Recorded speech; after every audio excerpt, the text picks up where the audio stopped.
Hey, what's going on, everybody? Today we are looking at the KBear Storm. Cool name. Comes in these three colors. You have the see-through purple. You have a see-through purple with blue, which is the one I got. And then you have a clear, or I prefer to call it a smoke.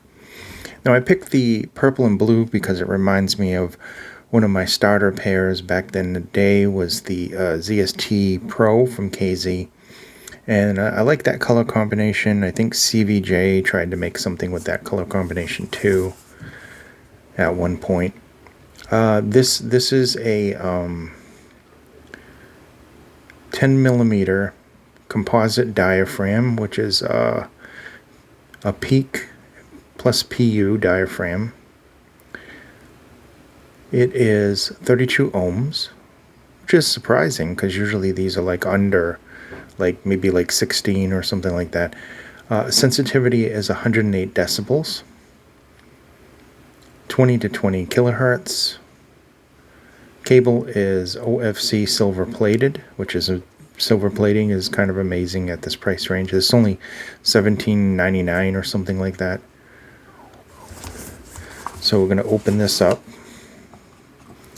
And there they are in the packaging, right there. I'm going to take this plastic off. You can get a nicer look. Okay, inside you have your cable, and you have your tips. And these are what the tips look like, if it would focus in on them.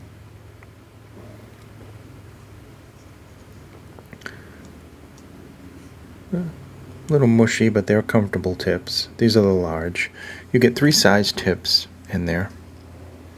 There's no case or pouch. And you also get these darker tips. Now the white ones are wide bore and the other ones are more base oriented.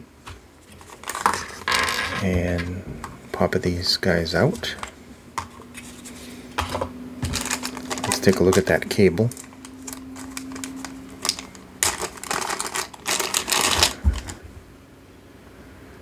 Okay, so the cable is decent for a $17 cable. Has a nice thickness. It's got a little Velcro binder. It appears to be, I don't know, it's square like a TRN, but it looks smaller like a QDC, so I'm not sure. What was the pins on this? This is a 0.78 2-pin connector.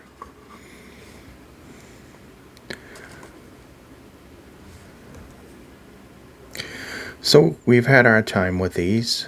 Now we're going to take a look at them.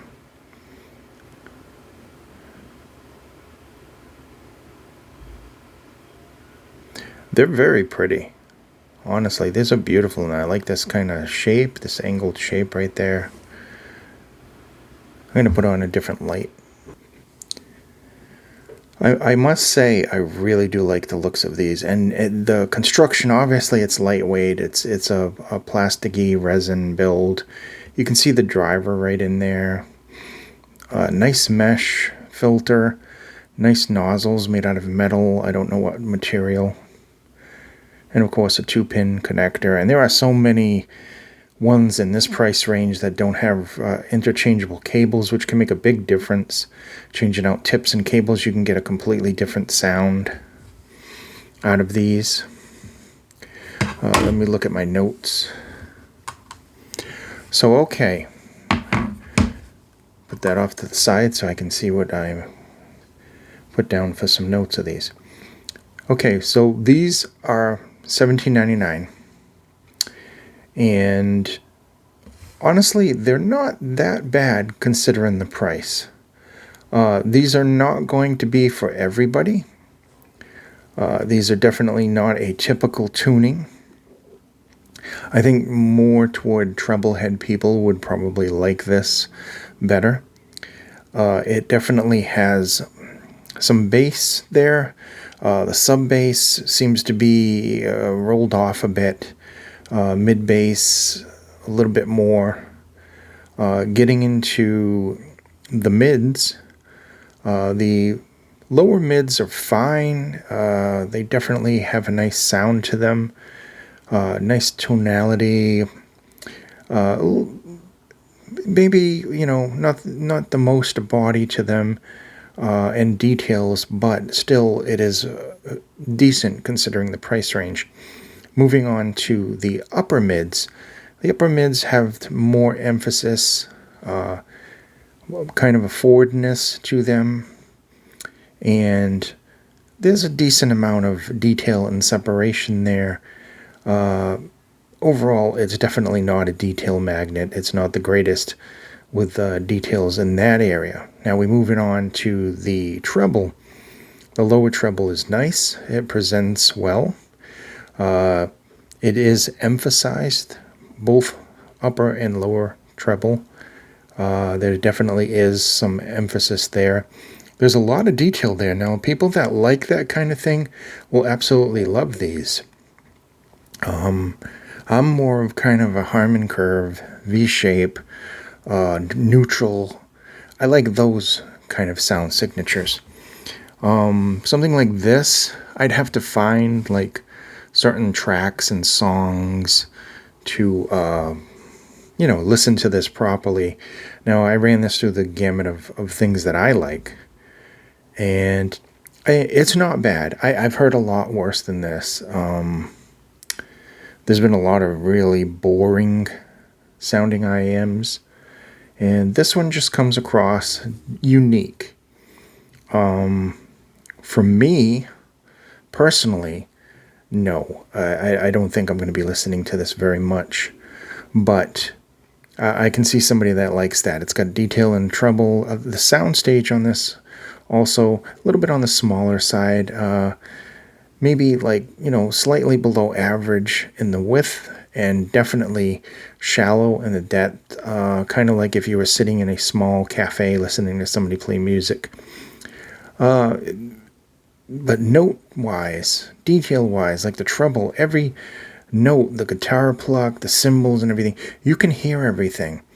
And it handles tracks really well unless they're very, very busy. Then it kind of sounds a little congested when you do that. So ultimately, I think that people that are listening for like treble type listening, mid type listening, it seems to be more emphasized on the mid, even though there is some rumble there, a quick rumble. This is more kind of treble focused, I think. I won't even go into the mid part focus, even though the mids were decent.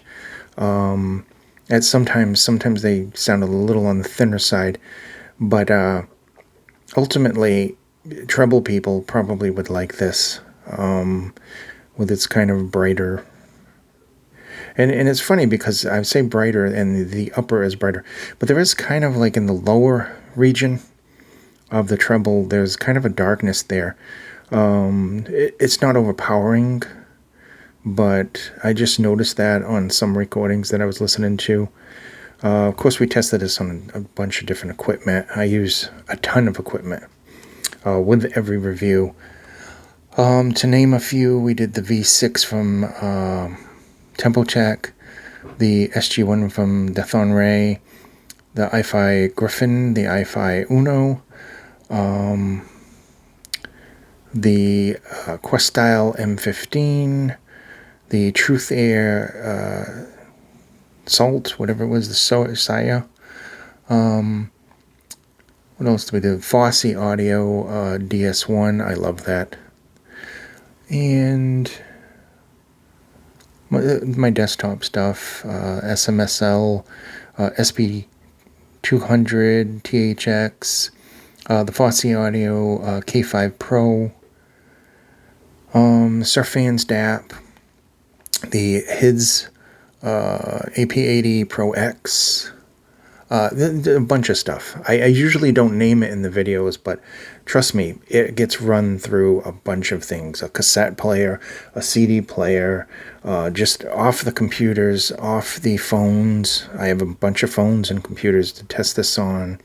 The Nintendo didn't work out well with gaming at all. Was comfortable enough to go to sleep. So this is a nice, comfortable shape. I really, I wish this was just either neutral or a V shape, and then I would absolutely, this would probably be my number one carry with me one, because I just absolutely am enamored with the looks of this. It's a beautiful design. Maybe they'll come out with a different tuning on these. I would like to see that very much, because I absolutely love the look of this. It's just the tuning's just, I know it's different, it's unique, and you have to remember that this is 17 something. So for that price, it's decent. It has a lot of decent qualities. The bass isn't terrible. The upper highs and the mids. Some recordings, they can be shouty, but not all the time, and it depends on what you're going to be using for tips. It depends on the equipment that you're using. There's a large thing that you can just do to change the tuning on these. I didn't change the tuning because I like to test everything stock. And of course, these aren't connected to the cable as usual, because they're going to go back in the box, because I'm going to probably send these to somebody else, because they're just not my favorite thing in the world, even though I absolutely love the way these look. I wish I could just pull these apart and put my KZ drivers in there and everything, even though they would sound probably different because of the chamber. That said, though, this has been the KBear Storm, and it is a budget audio offering from them, below 20 bucks. So if it sounds like something you like, if you like treble, if you don't mind the bass is rolled off and the smaller sound stage, and a decent healthy serving of mids in between with the treble, this might be the thing for you. Thank you so much for watching. Please be safe, and I will see you somewhere out on the internet. Thank you.